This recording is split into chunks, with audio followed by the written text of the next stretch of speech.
There's this elevator, right? It's full of people. Some family, some friends, some strangers, but you're all in the basement.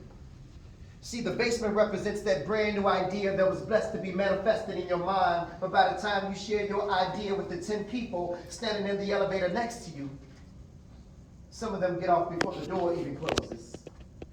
Sort of like those so-called friends. The ones who you thought would be there through thick and thin, down to the end, didn't even make it to the first floor. The door closes. The elevator rises. Much to your surprise, you're making progress. The bell rings, you're at the first floor. The door opens, and guess what happens next?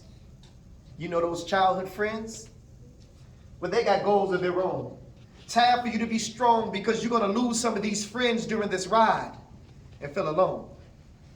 But as they walk out, a few more friends walk in. You started off with 10, and now you're down to 8. Now, one of the new friends who just walked in pressed floor 2. So you know what that means. The next time the elevator door opens, they'll be going too. But before they left, they introduced you to one of their friends who became your friend. Then y'all became close like kin. The door opens at floor 2. You lose a few, but then one man walks in, and he becomes your boyfriend. And now we're down to 7. Now only 4 out of the 7 are the original occupants that you begin with. And all there are 2 strangers, one cousin, one mom, your friend, one new friend, and a boyfriend. Now the elevator passes floor 3. Seems like life is finally looking up. But just as soon as you get comfortable, you're at the 4th floor and a door opens up. You're staring death right in the face. Quickly you step back. He reaches in his arm and unexpectedly takes your mom. Everyone in the elevator consoles you. But this takes an emotional toll on you and your relationship.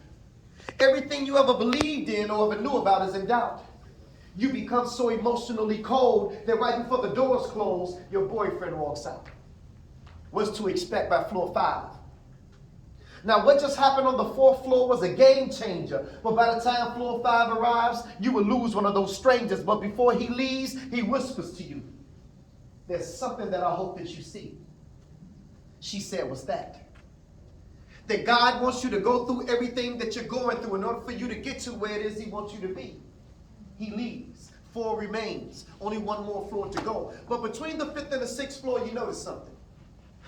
The other stranger reaches around you and hits the stop button.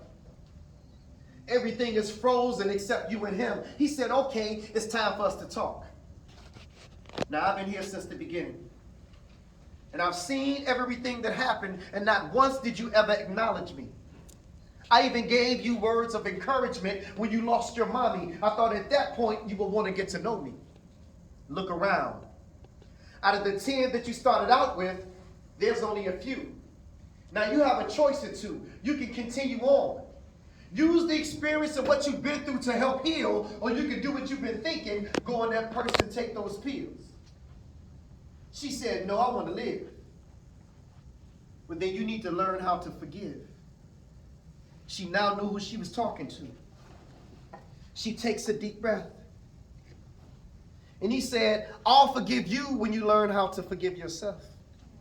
He pressed the button. The bell rings. The door opens at the 6th floor. To your surprise, your ex-boyfriend is standing there, offer you his hand. You turn right around, look at that man right in the face, and smile. See, out of the many people that have come into your life, you've already lost the majority. Expect for the ones closest to you to disappoint you, let you down, betray you. But don't you change, stay you. And at the end of the day, when you place your family and friends before God, he will remove them to show you that he's a jealous God. And none should be placed before him. Trust him to know that he will replace everything stolen, restore everything lost, and heal everything broken. See, in life, you're going to have some knockdowns on the way up. But it's not about how many times you get knocked down. It's about how many times you get back up. It's that peace, y'all.